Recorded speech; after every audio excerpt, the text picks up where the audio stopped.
الحمد لله رب العالمين والصلاة والسلام على رسوله الحليم وعلى آله وأصحابه أجمعين.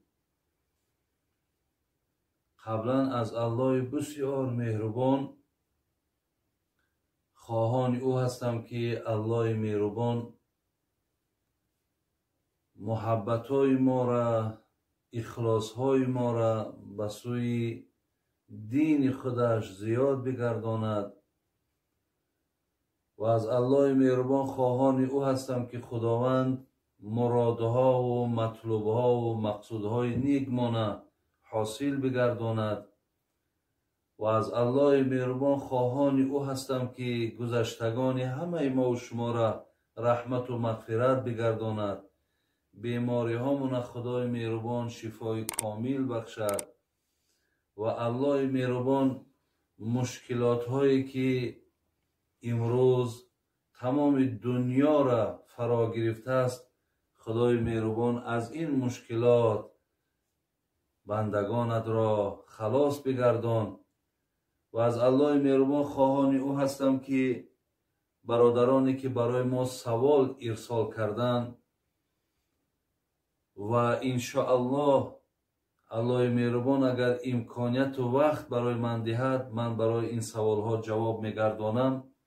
تمام برادرانی که این سوال ها را ارسال کردند، خدای مهربان که سبب گوش کردن با هزارها نفر می شود، توفیقاتنا، اخلاصاتنا، محبتاتنا به سوی دین زیاد گرداند و بعد شنیدن این سوال ها و بعد شنیدن این جواب ها خداوند برای ما و شما توفیق عمل کردن هم نصیب بگرداند. برادران عزیز و گرامی، میگذاریم به سوی سوال ها که برای ما روان کردن. اکنون از همه شما قبلا من بخشش میپرسم، زیرا که من دائم امکانیت های بر سوال های شما جواب دادن رو ندارم، زیرا بعضی مشغولیت های هست که خلاص من دائم به این سوال و جواب ها مشغول شدن رو میتونم. از همتون قبلا بخشش میپرسم، ولی به هر حالم که باشد به قدر امکان من برای شما سوال هایی که هست نوبت به نوبت، شاید من در 10 روز یک بار، شاید که از او در یک هفته یک بار، شاید در نصف ماه یک بار، من به چند سوال های شما جواب گفتم میتونم. ولی شما هم باید دانید که بعضی باز من مشغولیت ها و بعضی باز کارهایی دارم که برادرای عزیز و گرامی مانع می شود که من دائم به این سوال ها و جواب ها مشغول شوم. خدای مهربان همتون نگهبان باشد. در اینجا سوال آمده است که در حقیقت گفته است در عقیقه پسر به جای 2 گوسفند انا 1 دانه اگر ما به شرطی که ذبح کنیم آیا در اینجا ترک سنت می شود؟ یعنی برادرای عزیز و گرامی، پیشتر هر کدام ما و شما آگاهی داریم که وقتی دختر تولد شود 1 گوسفند و بچه تولد شود 2 گوسفند ذبح کرده شود. ولی این اولا شما دانید که در مذهب امام ابو حنیفه رحمت الله علیه انجام دادن این عقیقه گوییم، یعنی ذبح کردن این چاروا امر مستحب است، یعنی با انجام دادنش ما ثواب میگیریم برادر عزیز، لیکن برای ترک کردنش هم انسان گناهکار نمی شود. ولی از بس که کار خیر است، کار نیک است، از ذبح این گوسفند، از گوشت این دیگرها که برخوردار می شوند، کار خیر که هست، صدقه که هست، ما انشاءالله هیچ کس در این کار مانع شده نمیتونیم، یعنی منع کردن ده هم هیچ وقت حق هم نداره. ولی حکمش شما دانید که با کردنش ثواب میگیرین، با نکردنش شما گناهکار نمیشین. ولی انسان هایی که اگر امکانیت 1 گوسفند دارن یک گوسفندم که اگر شما ذبح کنین سنت به جا میاد. اگر به شرط امکانیت هم نداشته باشینم اینجا هم شما گناهگار نمیشین، یعنی اینجا هم سنت به جا آمده است.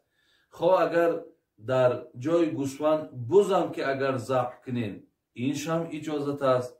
خلاص همه این مقصد چی است؟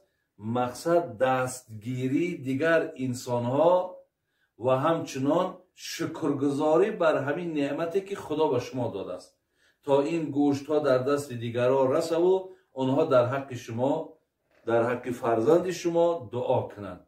از این لحاظ برادران عزیز، کسی هم که امکان ندارد، ولی بینین امروز بسیاری آدمایی هست که امکان حج رفتن ندارن، پس آیا مقصد اونها چی؟ از این ثواب بی بهره‌اند؟ نه، برعکس پیامبر نازنین ما گفته است هر کسی که اگر رفتن نماز جمعه را ادا کند ثواب همان حج را که مردکای مبلغدار و شرایطدار انجام میتین البته همون ثواب میگیرید. یا در عوض این بسیاری از عبادت‌های هست که بدون مال، بدون خرج پول شما وقتی انجامش میتین شما هم همون ثواب ها را به دست میگیرید. یعنی انشاءالله این دین، این شریعت این نیست که برای مبلغدار و برای پولدار ثواب های الهیده داشته باشد، برای کمبغل این ثواب ها وجود نداشته باشد. نه، این دین دینی همه هست، این رحمت برای عالمیان است. از این خاطر کسی که نداردم انشاءالله وی پیش خداوند گناهگاری ندارد، لیکن کسی دارد اجرا کند خدا خواهد البته ثواب این سنت هم شما میگیرید. دویم سوال گفتن انا از روی نفس تنگی اگر به شرط دربینی دارو چکانی آیا روزه میشکند یا نمیشکند؟ ما اکو الحال در روزهای قرار داریم، برادرانی است که الکی روزه را ما سپری کردیم. الحمدلله امروز ها ما در ماه مبارک شوال قرار داریم. اگرچه این سوال ها بر وقت‌تر بود من برای همین از شما عذرخواهی کردم، ولی کسانی که اگر به شرط دربینیشان هم که اگر دارو چکانند همان مقداری که اگر به حلقشان نرود یا احساس کنند که الکی وی از حلقم پایانتر رفت انا همونش روزه را میشکند.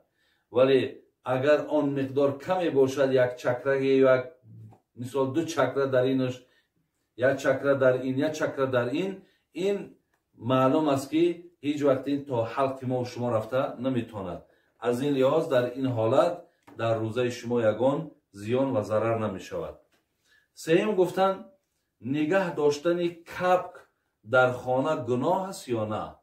برادرای عزیز و گرامی، آنا پرنده را در قفس نگه داشتن از وقت شکن پیشترها مردم من میکردن که شما پرنده ها را در قفس نگیرین، یعنی جای اینها همین هوای کشاد و همین صحرای کشاد است. ولی در فتواها داشتن پرنده برادرای عزیز گناه نیست، فقط گناهش بر همین است که وقتی که بیشتری وقتی تو را همون مشغولیتی با پرنده میگیره، خواه کبک باشد، خواه کفتر باشد، خواه مقصد اینه پرنده هایی که امروز بسیار آوازهای شیرین خوبی دارن، اگر بیشتری وقت با همین ها تو وقت گذرانی انا همینجا ده برادرای عزیز و گرامی کراهیت پیدا میکنه. یا اینکه همون کبک من مثال در خانه برای صدای خوشش نیو برای خاطر جنگ انداختن، انا اینا برادرای عزیز اینش اجازت نیست.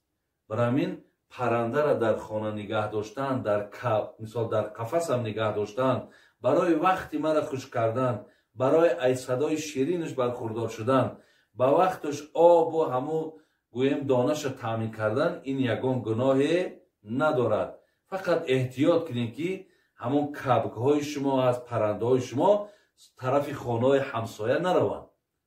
ولی اگر در شهرها کو برآمده نمیتونن، دیوال های بلند است، لیکن در بسیاری از قشلاق ها مقصد از بس که دیوال ها نیست یا اینکه مقصد دیوال ها هم باشه پستره، به همین خاطر صاحبای کتاب گفتن که پرنده ها تا که خانه های همسایه میروند شما از قفای اونها که به اجازت وارد خانه‌شون میشین. به همین خاطر عزیزای خدا منع میکردن.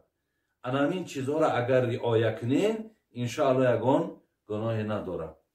خب دیگر سوالی که کردن، گفتن در تراویح از روی تلفن قرآن رو ختم کنی جایز است یا نه؟ اینش در مذهب خودمون برادران عزیز و گرامی اجازت نیست که ما یا قرآن یا تلفن بگیریم و در دستمون با همون مقصد ختم قرآن کنیم. فقط رخصت هست که اگر به شرط امام پیش درآمد یک نفری که از پشت او میستد و او را لقمه میتد، انا اون آدم اگر تلفن در دستش باشد و مقصد پیگیری کند که تا امام مقصد در یگان جا خطا نکند یا اینکه مقصد فراموش نکند، برای این کس اجازت هست. سوال دیگری که کردن، گفتن بابای حاجی آیله من 9 ماه حامله است. من گفتم که روزه نگیر، گناهگار شدم. نه، البته شما گناهگار نشدین، زیرا که برای زنهایی که شیرده هستند، زنهایی که حامله دار هستند، اینها را مقصد شریعت اجازت داده است که روزه هاشون را بخورن. وقتی که همین حالت های شیر دادن و حامله داریشون که از بین رفت، میتونن که بعد این روزه ها را قضا بگیرن. و همین خاطر شما یگان دلالت نادرست نکردین برادر عزیز، شما یگان گناهگاری ندارین. بابای حاجی نیت کنه که نماز ویتر را با تهجد میخوانم، اما در خواب مانید، چی باید کرد؟ البته بسیار سوالی با موردی هست. میگه من مثال وقتی شب 4 رکعت فرض خفتن مخواندم، 2 رکعت سنت خواندم و به خاطر که ثواب گیرم و موافق به سنت شود، من مثال نماز تهجد ما که ما برای شما بیان کردیم که از 2 رکعت آغاز می شود تا 12 رکعت و در اخیرش 3 رکعت نماز ویتر، یعنی 12 با 3 15 رکعت، که این فعل پیامبر نازنین ما بود، طرز خواندن تهجد پیامبر ما بود. ولی من همین را نیت کردم و خواب کردم که در خواب ماندم. این حالت دم برادران عزیز، همون نیتی را که من کرده بودم، همون نیت دا من انشاءالله سزاوار شدم و من همون ثواب گرفتم. یعنی هیچ وقت من در این مسئله گناهگار نشدم، زیرا که من را به فعل خودم نکردم، من را قصدا نکردم. از این لحاظ در این مسئله شما گناهگار نشین. ولی من یک حدیثی را، یک قصه را براتون بیارم. میگه در زمانهای پیامبر صلی الله علیه و آله آدما وقتی صدقه میکردن، میبردن پول در پیش یک کس میموندن و میگذاشتن. میگه بار همین کار در مسجد چی؟ یک نفری آورد مبلغ مان، پایانتر نشست، کمتر روز که روشن شد دید که هم مبلغ پدرش داده است. و پیامبر وقتی که شکایت کرد گفت من خواستم خیر کنم، اون مبلغ در دست پدرم افتاد، چیکار کنم؟ پیامبر گفت که تو موافق نیتت ثواب در پیش خداوند گرفتی. انشاءالله کسی همین نیت کرده باشه، خواب دم که مانده باشد، وای ثواب همون نماز گرفت. خدای مهربان تنی صحتتون تیا برادر عزیز، عمر درازتون تیا. انشاءالله من یک قسم سوالهای شما را جواب گفتم. حاضر با خدا خواهد قسم دیگر ایرا انشاءالله برای شما با بیان میسازم. دوام سوالاتون انشاءالله جواب میگم. الحال در پناه الله مهربان باشین. سلام علیکم و رحمت الله و برکاته. برادران شبکه اصلی بابای حاجی میرزا با نام نور تیوی بدرین ابونا شما برادران دستگیری کنین. ثبتای نو با نام بابای حاجی میرزا ان همین شبکه میتونه تماشا کنه برادران. ان همینجا در یک کروک میشوه، ان کروک در زیر کنه پیرایتی نا کانال کنه، از همین شبکه میبره برادران. دستگیری شما پیش روی ما است.